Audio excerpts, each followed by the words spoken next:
Hey, what's up, y'all? Welcome to another episode of Source and Company. I'm your host, Source, of course. As always, you can follow me on Instagram, Twitter, at Smitty Source from both of those. Subscribe to the YouTube, Spotify, Apple Podcasts, Google Podcasts, all under the title Source and Company. And you have to follow the Source and Company Instagram page, which is Source, the letters NCO, Source NCO Podcast. All right, got all that? Write it down, take a picture, do it. So today's company is a news anchor and journalist in the 804 area, CBS6 WTVR.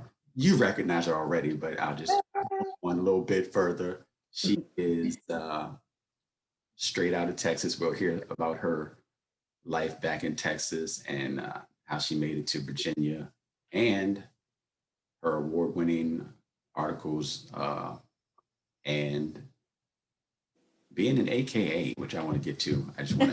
I just try to, fair and balance with the coverage of the sororities. Today's company, Reba Hollingsworth. Oh, hi. How you doing? Thanks for having me. Great. Absolutely. Thank you for taking the time to join me. Yes. How are things going for you, man? Like it's been a whirlwind, I'm sure, especially the last, 7 months? Yeah, in the news world, in the news world, things are just busy, not just here in the city. Nationally, we have the election, we have some of the unrest that happened from the summer on. It has just been nonstop. And then I have a daughter too, so we're living in this virtual world of school. So it's also, you learn a lot about yourself and how to do things differently and a new appreciation for things that you missed, like just casually going into a building, the mall, the store, a restaurant. So some of those things that we took for granted, now I think there's a deeper appreciation for it. Now, you mentioned your daughter. How old is your daughter? Because the levels of struggle I've seen from parents from kindergarten to grade have been different. Yes, so she just started middle school, so she's 11. But for us, we're kind of on, I don't know, I won't say the flip side, but we love virtual. Really? She loves waking up at 8 and then walking downstairs and being in front of her computer at 8:30. But I don't know, I won't say a lot of parents who have girls deal with this, but there's girl drama. And so we've kind of removed that piece in it. So school is a little more peaceful for us. And I feel more connected to her schoolwork because I'm nearby listening to her, I'm listening to the teachers, I'm listening to what's due. She probably doesn't like it because I'm like, don't you have science due? Don't you have math due? She's like, okay, look, you're my space too much. But I think we just feel connected to each other, my daughter and I, even more so, and with her school. So virtual has been kind of good for us. That's awesome. My youngest daughter is 17, so she's a senior, and she doesn't hate it. She enjoys the getting up, well, not even getting up late, but starting late. Yeah. As far as class, but she is not feeling the natural educational part of being at home. She's like, I don't feel like I'm learning the same at the same level as I do in class. And I don't know if I'm sure a lot of people deal with that as well. Yeah. And I wonder, your daughter has more to compare it to than, say, my daughter. You know what I mean? With her being older and going through different groups. My daughter kind of feels like one-on-one with her teachers. Mm-hmm. And then the teachers have, I don't know if your daughter has too, after school is out, they have office hours, so you can go into the office hours virtually with your teacher and just get that one-on-one attention. And she loves that.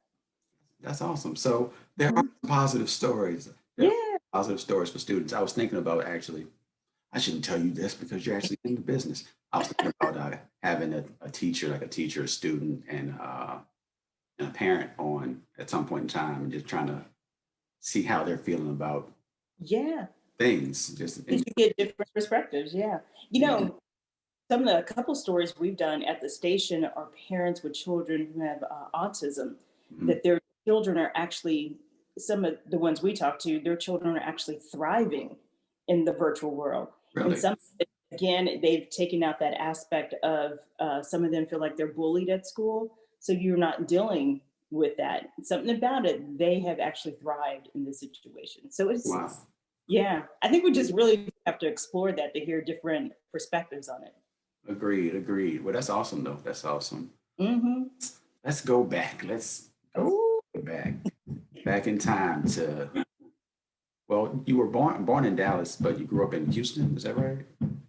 Yeah, born in Dallas, and my dad is a Texas oilman. So we went to a small town. We went from Dallas to a small town called Midland, Texas. At the time, Midland was just booming in oil. So he was one of those very few Black men who actually went out to an oil well and drilled for oil. That thing. He was an engineer and just very bright. So I want to brag on my daddy. Very smart man.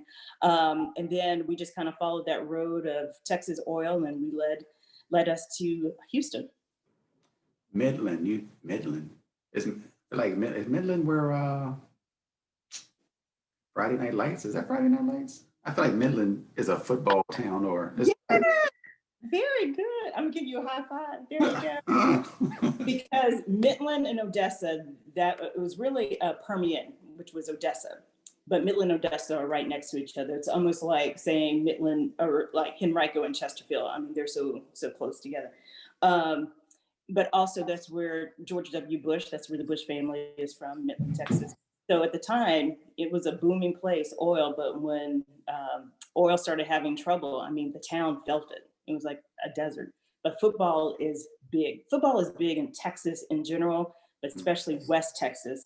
One of my first markets was in Abilene, and again, it was big, but nothing like Midland, Odessa. It was just something about Midland, Odessa that it was huge. Yeah, it's crazy. I've talked to a few people about just high school football specifically in Yeah. Texas, and they're like, it's bigger than a lot of college games. Like, Mm-hmm. that's They nuts. almost recruit like a college. I mean, I'm not saying they're supposed to do it that way, but they, help families, in certain areas. So yeah, they almost recruited. And you said Friday Night Lights. That is probably one of my all-time favorite TV shows. Is Friday Yeah. Night Lights. I sat, was it 2 weeks ago? Sat in the house and binge watched it. I'm like, I've seen this before, so I've been watching this. But just Seen this in real life. It's real life. It's my world.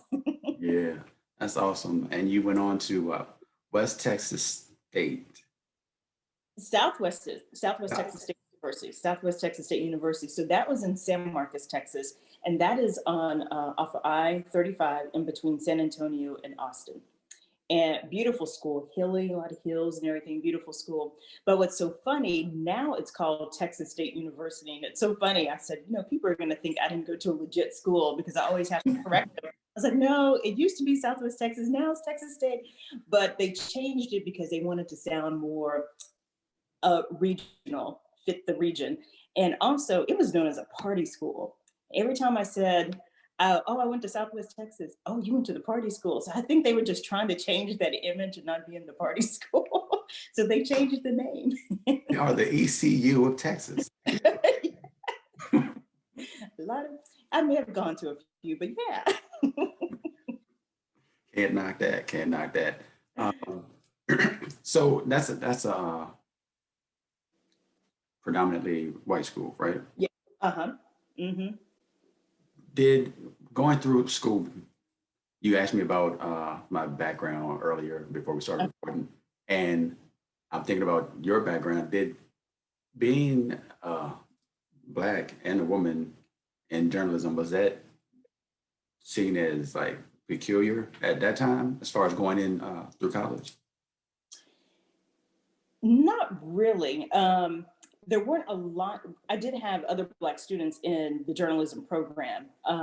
It didn't feel strange to me at all, because one thing about the news business, when you watch TV, you're going to see more diversity on TV. Sure. Because that's how news managers hire. They hire to reflect. They hire their newsroom to reflect their city.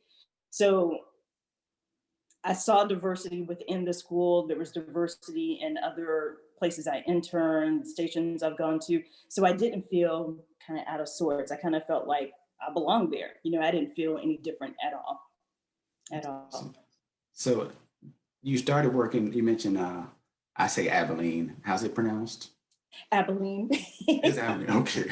Yeah, my first market was Victoria, so it was Victoria, Abilene, then Richmond. And that led you to Richmond, as you just mentioned. Uh-huh.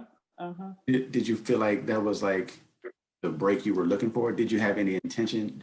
Was Virginia even in your psyche at all? Or did it just happen and you were like, let's go for it? You know, so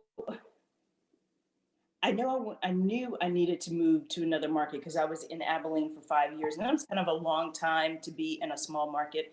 And for people who don't know, the way TV markets work, it's small, medium, and large. And small markets are the nitty gritty. I mean, you're shooting for yourself, you're driving yourself, you're doing everything. I was the anchor, I was the reporter, I was the producer, I was all of that at the same time. And then you move up to a medium-sized market. Richmond is considered medium-sized. I also left Richmond for 4 years and worked in the DC market and Baltimore. So that's considered the large market. And also worked for CNN News Source. So that's national news. And so I knew being in Abilene for 5 years, I was like, okay, it's time. But at the same time, my husband was going to law school and got a scholarship to UVA. And we're like, we're going to follow that scholarship. So I was like, well, let me see if I can get a job in Richmond. I didn't want to get a job in Charlottesville because Charlottesville was a small market and I had already worked in two small markets. So Richmond was very doable because he could commute. And what I did was I said, I'm going to target Richmond. And I remember we got a plane ticket. We went to DC and drove down to Richmond. I made an appointment with Channel 8 and Channel 6 and tried to meet with their news directors to let them know how my name is Reba. I'm looking for a job, all this stuff. And my meeting with Channel 8, was real, quick. They weren't hiring anything, but it was quick. But when I got to Channel 6, talking about being at the right place at the right time, and God is good is they were looking for someone. They were looking for a reporter. So that quick little 30-minute meeting with the news director turned out to be like 6 hours at the station. They had me walk around, meet everybody, meet the news director, the producers, talk with some of the reporters, talk to the anchors, and it was just something. And I remember I had to go meet the GM, the general manager. So when you meet the general manager, I was like, okay, this isn't just a quick interview. This is kind of big. And I met him, and his name is Mark Pimentel. And I was like, gosh, that name sounds so familiar, Mark Pimentel. And it wasn't until after that interview or after meeting him, because I didn't even think it was an interview. I was just visiting, right? So after that visit with Mark, I realized, oh my gosh, this man called me 2 years ago asking me to send him a tape. He was in Huntsville, Alabama. I blew this man off. I didn't send him a tape. I didn't send him a letter. I didn't send him anything. And I was like, wait a minute. This man is now I'm trying to get into his station. I just blew him off. So I remember that Monday I got back to Texas and I called him. The receptionist answered. And I was like, hi, this is Reba. You remember me? I was in the lobby for like 6 hours on Friday. She's like, oh, I remember you. I said, can I talk to Mark? And she said, yeah, hold on. So I thought Mark maybe had a secretary because he's a GM, but he answered the phone. I was like, oh my gosh. I was like, I don't know. I don't know if you remember me. He was like, I remembered you when you walked through the door. I was like, oh my God. I said, I am so sorry that I blew you off. And he said, well, he was like, yeah, you blew me off a couple years ago. He said, well, why do you want to come here? I was like, oh, it just fits my life better. We just went on and on. And he was like, we'll make it happen. Because when I left Channel 6 that day, they gave me drug test stuff. They gave me a booklet on how to pronounce certain names like Genito or, what's one of the schools? Matoaka, things like that. Because, we have some different names here. Absolutely. So I had to make sure people let you know you said it wrong too. So I just had to have it in practice. But yeah, so whenever I used to teach at VCU, and I used to always tell my students, be careful not to burn bridges in this business because it's a very small business. And Mark is still one of my dear friends to this day. That's awesome. That's crazy though. It just ended up where you were going. Wow. Mhm. It turned out a whole different way if he was a different kind of guy, right? I know, right? He could have. Oh yeah. I'm gonna teach you. Exactly. Man, that's great. That's great. You did mention DC. You were in, well, the DC area. Uh, Mhm. that's got to be a whole. Well, you said it was a large market. Obviously, it's a large market. How is that though? Because I mean, that's the news, a news center, like literally Right. center, obviously, with the White House and politics going on Right. there on a national level. Does that change the level of local stories? Does it become more national automatically? Well, I worked for Fox 5. That was one of the stations. So we still covered the local news for DC, Maryland, and Virginia. So I still kind of felt that local vibe because I was doing live shots, whether it's a house fire or whatever. Right. But then I also did a lot of bureau work for Hearst Broadcasting and for CNN. That was definitely more national. But I like politics. Politics was fun to cover and to, stand in front of the White House, stand in front of the Congress building, and it was Capitol Hill. So it was really kind of felt like the dream come true. But the expectation of it's if you're doing a live shot for CNN, you may be doing 20 some live shots in one day, back to back, back to back. So it was definitely a whole new game. And I think I learned a lot. But I also realized it's not what I really wanted. I always kind of dream, oh, I'm gonna go national, I'm gonna do this, I'm gonna do that. But I think my comfort was more in local news. And for us, we just kind of thought we missed the close knit family that, for me, CBS6 WTVR had. I missed having that, and I miss my friends here, and I missed, being able, especially buying a more affordable house because the cost of living there is just crazy. Outrageous. You Yes. can buy it, but it's like you're going to be working just to pay for a house, and that's something we just really didn't want to do. So I just kind of felt like, let's go back to Richmond. And again, don't the other lesson I tell my students, don't just, quit a job and say peace out and, show your butt, because it was one of those I had to pick up the phone, call my last GM. His name was Peter. He came after Mark Pimentel. Called Peter Maroney. I was like, Peter, I really want to come back to Richmond. I miss Richmond. And he was like, okay, we'll make it happen. But that meant moving somebody who was already on morning to another slot to whatever. So I always want to leave on good terms for a job because you never know where you're going to end up. And I was just blessed that they made it happen for me. That lesson may have come into play right there. Yeah. How long were you at VCU? You say you taught at VCU a little bit? Yeah, I started about 2014. So I was there for about 8 semesters. So I taught intro to broadcast journalism. And I had a lot of students who were print majors, some who wanted to be broadcasters. So I taught the radio TV aspect because writing for TV and radio is totally different from writing for print.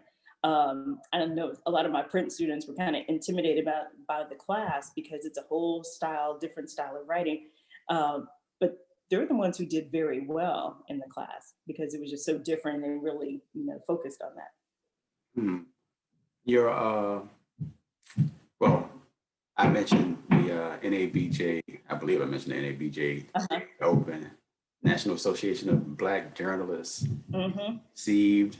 I don't want to miss, but let me look real quick. What was it called? Salute to Excellence. That's what it was called. Regarding, you did a piece on the Richmond slave trade. Yeah. So I was called draining. Yeah, it was. I always think of my time in Richmond as a stint. So my first stint when I was here before I moved to DC, myself and reporter Greg McQuaid. Greg McQuaid, if you don't know him, he is an incredible writer and journalist. And I'm not joking when I say this. Greg probably has about 30 to 40 Emmys. He is an incredible writer. But we were paired together, and which was kind of interesting. Like he would start the story, like voice it, and I may end it, or vice versa. And we just spent time really, he's a big history buff. and we talked to a lot of people who were historians here in Richmond, and just how Richmond was the center of the slave trade at one point, and it was it was kind of tough to do. It was, like you said, it was draining. That's not a topic that I always want to um, talk about or read about, but it's definitely our history. And we stand on a lot of shoulders to be where we are today because of our ancestors. Absolutely, absolutely. That's awesome. Like I said, I'm sure that was draining, and I mean, personally, my family and I, we go to a lot of museums, Hmm. and we look at the history, good, bad, indifferent, in the city. But I've never made it to the actual slave trail, and I was thinking about doing that this summer, but you know, COVID. But Yeah. have you been down there a lot? No, I think when they finally got the slave trade, I think it was probably the beginning. I'm trying to think of the year. It may have been happening when we were doing the story a little bit after, but I want to do it myself too. But it's almost, I don't know about you, but I got to psych myself up to doing it. This was an assignment, so I did it because it was my assignment. But sometimes it's not easy to do on your own. I went back in February. It was actually my at a big birthday party in DC right before COVID hit in February. And part of it, it was just a whole girls' weekend spa and stuff. But some of us went to the National African American Museum. Love. And the days leading up to it, I was like, gosh, I don't know if I want to go see the beginning. I was actually having a little anxiety because it's tough to take in, and just what our people endured is not easy, not easy. That museum in DC is an experience. It is. A group, and we all went our separate ways, and we ended up going, even though it was probably 4 hours maybe we were there, but ended up going everywhere. But I have to get back there to be able to stop in specific rooms and just Soak it in. Yeah. yeah, Hmm. it's a lot. It's a lot. When I left there, I thought this is something I think this need to be a field trip for schools. And maybe it will help alleviate some of the issues we have in this country Mm. dealing with race, because I don't think my daughter said something to me this week. She said she was in social studies, and she said, "Mom, I already love my teacher because she said that we're going to be talking about slavery or African American history," she said, "and it's more than slavery." And for my daughter, who's in a predominantly white school, and she said, finally, it's not, people think being Black, slavery is our only part of our history. And, Yeah, and for an 11-year-old to recognize, thank God that it's going to be more than just slavery. That's something. absolutely. I talked to friends of mine over the past few years, just thinking about Hidden Figures, even though the story may have been known probably in the 757 more than in Right. Richmond. I went to school here. I had no clue that existed, uh, especially in Virginia. No clue. And I'm like, how's this even possible? Yeah, that we don't hear those stories. I had never heard that story. Yeah. Never. So that's what, and one thing I love about this job, it's like, well, I hear about parts of this history, our history, and it's just, especially living in this area, it's just, you just soak it in and treasure it. You really do. Absolutely, absolutely. So let's mention, can't not mention your actual personal business venture, I'll call it. The well, I'll say aha, the You can so say that. that's very specific clientele, I would think, Yep. because well, I won't tell it because I'll tell it wrong. I'll let you explain it. Yeah. Well, it's called the AHA Wrap, and I'll pull it out for you real quick. But it for TV women, and actually, it's not just for TV women. Whenever a woman has to be mic'd up for anything. It could be a speaker, you can be on TV, it could be a minister, it could be a professor who has to walk around, and if she's in a dress, where do you put it? Where do you put the mic? Because the mic has a clip on the back of it. So what does it clip to? And for a lot of us, TMI here, but we clip it on our bra strap or our underwear, and it's very flimsy. And also it kind of creates that hump in the back. Have you ever seen like one of these Real Housewives show, and they're in these pretty dresses, but they turn around and you see that mic pack behind them? Absolutely. And so I created a leg wrap that you just wrap around your leg and you clip the mic on that. And it's just this little thing like this. You can see it like that. You open it up and you see a high in the middle. Can you read that? It comes in 4 different sizes. You wrap it around your leg and you just clip it just like that. And then the mic just clips right here. And we have something in TV called IFB boxes. It's an IFB I put in my ear, and that's how I listen to the producer. So that's a whole nother pack that you have, and I clip that on as well. So it's one of those, it started where out of my own frustration, I've been in the business for 25 years and I've been complaining for 25 years about it, and it's like, it was just a frustration of just trying to put this mic on. And if I'm in a very snug dress, I just feel like, I feel miserable because I'm trying to cram this stuff down the back of my dress. The dress is already snug. I've heard horror stories where, once you hook it to the back of your bra and then it's time to zip it up, the zipper breaks. I've heard women say they've been stapled into their dress. I talked to the last NABJ meeting I went to in 2019 in Miami. Sister girl was telling me, "Oh, I love your rap." She said, "There was one time the zipper broke and I only had like a minute to get on the set. My whole back was exposed." And I told them, don't take a side shot, don't take a back shot, because her whole back was just open because the zipper broke because trying to put the mic in there.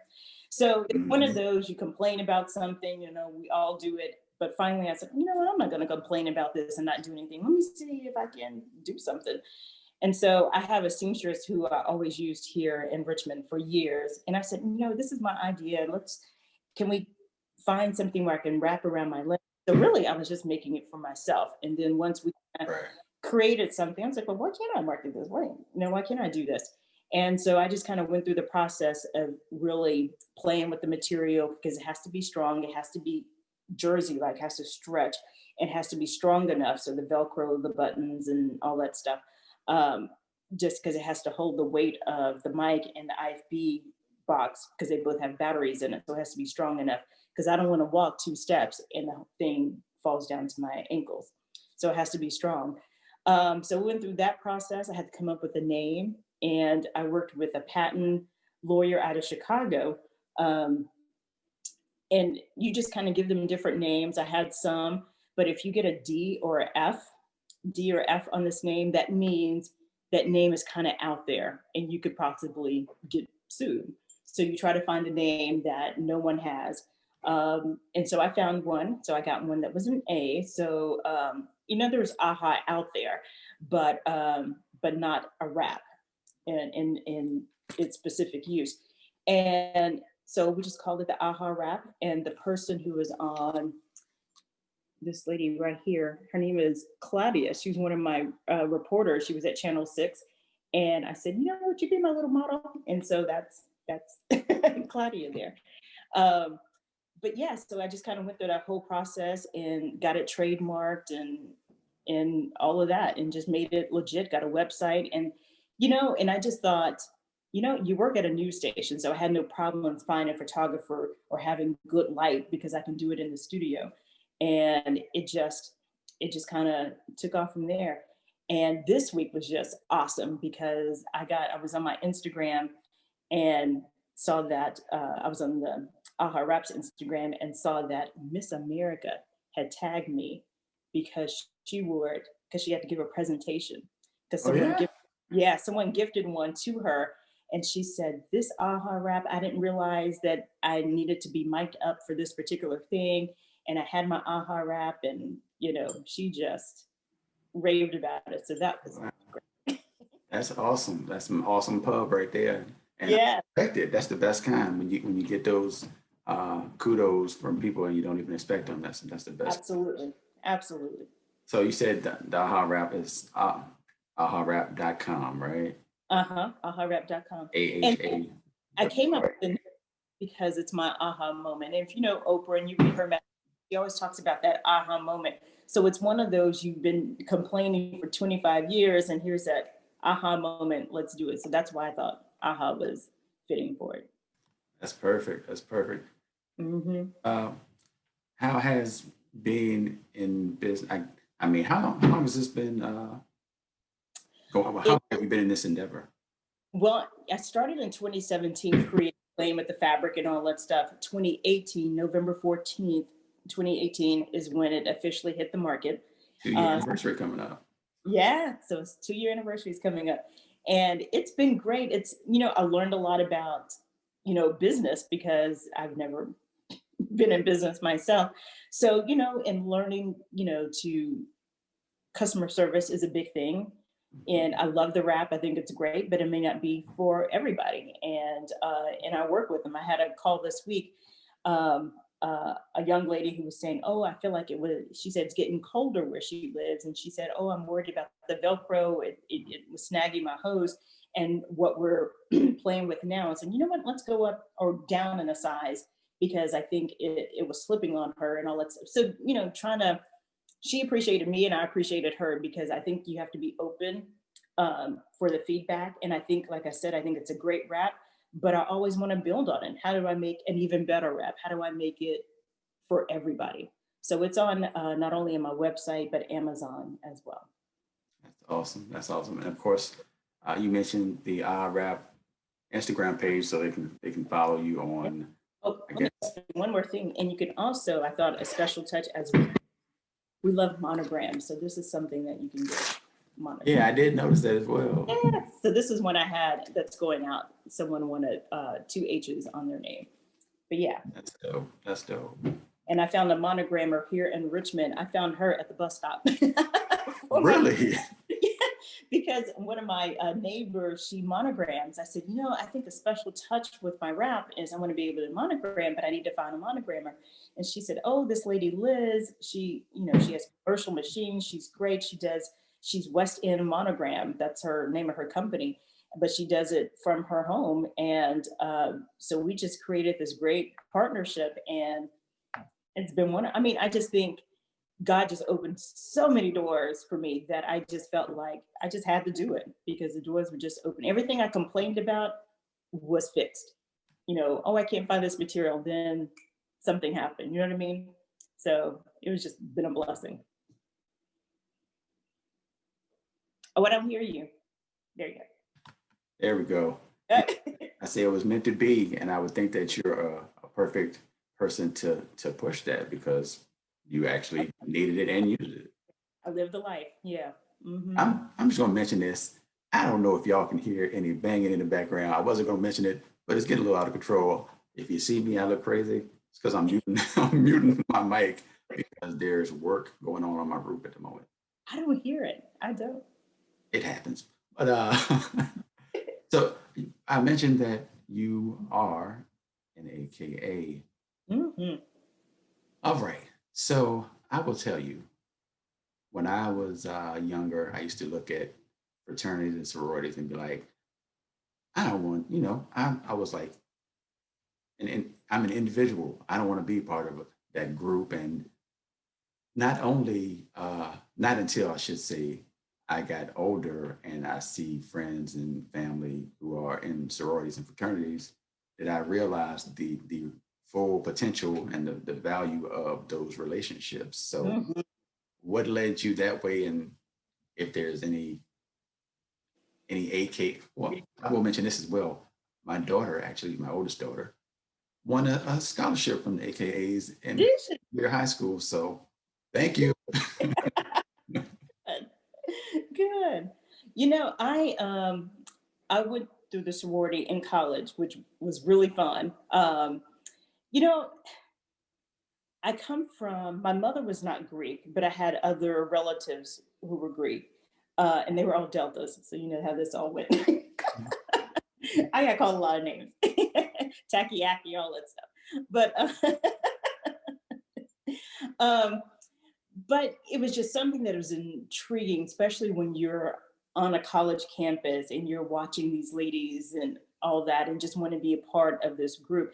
And I think it's what you, and I understand what you were saying, but I think it's what you take in and what you put out there in terms of knowing what the mission of a group organization. It's not just to have parties or whatever. It truly is community service. And you don't necessarily have to go the Greek route to do that. But at the time, that was the most accessible route for me to do what we want to do. I mean, we started what do you call it? A tutorial program at a church we were going through the AKAs, a program that still goes on. And I had the pleasure of naming that program, and someone took it from San Marcos, where Texas State is, and they brought it to Fort Worth. So I love the community aspect of it. I love this job allows me to do a lot of community work, but I still work with the sorority and do a lot of things, especially things that with young girls. My daughter is now at the age where she can do future young leaders with the AKA's Upsilon and Omega chapter. And I just think that is, we're trying to build leaders. We're trying to build this confidence, the confidence in these girls, especially girls with, like my daughter may be at a predominantly white school. They have to see us. They have to see that we are smart women, we're professional women. We have to be that role model for them more so. And she also gets that from her Girl Scouts. We go to Mount Olive Baptist Church. That's the Girl Scout troop there. So her troop leaders are pediatricians, they're ER doctors, they're lawyers, but it is so important that our young girls see that. So I think, especially now as the sorority and the amount of community service we do, we know that our little girls, our little brown girls, our little black girls are watching us. That is so important. That's an important aspect, absolutely. Mm-hmm. Because so it kind of takes me back to you being a journalist. How did that even become a thing? Like, how did you get interested in it? And were you able to see anybody that looked like you prior to you? Well, yes, because growing up, we were in Dallas first. And I remember this lady named Ida Jones from WFA, the ABC affiliate in Dallas. I mean, I saw Black women on TV because, again, that's how a lot of stations hire. They try to hire diversity, especially if you live in a diverse area like Dallas, Texas, had diversity. So you want your station to represent that. And, think about our market here in Richmond. It's pretty diverse, right? Because our city, exactly. But if I was in Montana, I may be the only one, right? True. Yeah. So I knew I wanted to do this probably at the age of 7. I'm not joking. I remember being in Midland, Texas. We had just left Dallas, and I was an only child, so I had a big imagination. So I would always, either I was playing school, which I became a teacher too. So I think all the things I played, I actually became in real life. And I played a journalist. And at the time, for Oprah was Phil Donahue. And she always talked about how Oprah always talked about how Phil Donahue was someone that she admired in this business. So I would have a talk show in my room. I would have my dolls and all kind of stuff laid out. I had a stereo, so I would have intro music to start the talk show, and then we'll have to talk to my parents about me a Mr. Microphone. Do you remember Mr. Microphone? I remember the name. Yeah, you can record. Was it like a little box and? It was like just a main microphone, but if you push the button, you could hear yourself. And so I would interview my dolls, and then when we're done with the interview, I'll have the closing my stereo. So I was like deep in this. So I knew early on what I wanted to do. So when I got to high school, we had the newspaper staff and all that. So I joined newspaper. And so I was covering stories at the high school, and I was the business manager. So I would sell ads and all that stuff. And I loved news. And it's a memory of, sitting down. We don't probably do that as much now because you can get your news anywhere, anytime. days. And people tend to be more busy compared to, when I was growing up. But we sat down and we watched the news. News was a big thing. If I would go to my grandparents' house, today in Dallas, we're watching the 6 o'clock news. The news was a big part of our life. And I loved it. And I loved and I watched the news. I saw women who looked like me. And then when Oprah got on the scene, it's like, oh, who is this? And so from there, I went, I knew that's what I wanted to do from high school. And then when I got to college, when people ask me, well, what do you want to study? Some people, oh, I don't know. I knew that I was going to be a broadcast journalism major. So I just went through the whole program at school. I did an internship in Austin, Texas, but it took me a year and a half to find my first job. And that was just kind of like, oh man, that's when, the self-doubt comes in. Well, maybe this wasn't meant for me. Maybe I'm not that good, or maybe that. So I had to work through all that. That's awesome. Well, we are definitely glad you did, and glad you made your way to Richmond. Yeah. Joy, Channel 6 is, really, it is my news channel. That's the channel I watch. Yay! So I appreciate you all. And I appreciate you taking the time to join me. Any last words for the people? And I need you to just share your social media. I guess your AHA rap is the key. First one, that's on you. But you know what? I have my station Facebook page, and that's just do Reba Hollingsworth, WTVR. I can't remember the exact one. I'm also on Twitter. That's also my station one. I'm Instagram. So all those with the station, just put in Reba Hollingsworth. I'm there. And then the AHA rap is the separate one. So I'm on Twitter, Instagram, Facebook. I just thank you for this opportunity, and it's just nice to connect with people and say hi to everybody. And I just love being back home in Richmond. This is home to me. And I just loved how I feel loved and embraced, and just the encouraging words that people say to me or write to me. And that's what keeps me going. That's what keeps me motivated, because everybody, it's a tough time for everybody right now. So I just thank you for all the love and just the support. It's just been amazing. Awesome. Well, once again, we do appreciate you, ladies and gentlemen. Reba Hollingsworth, Source.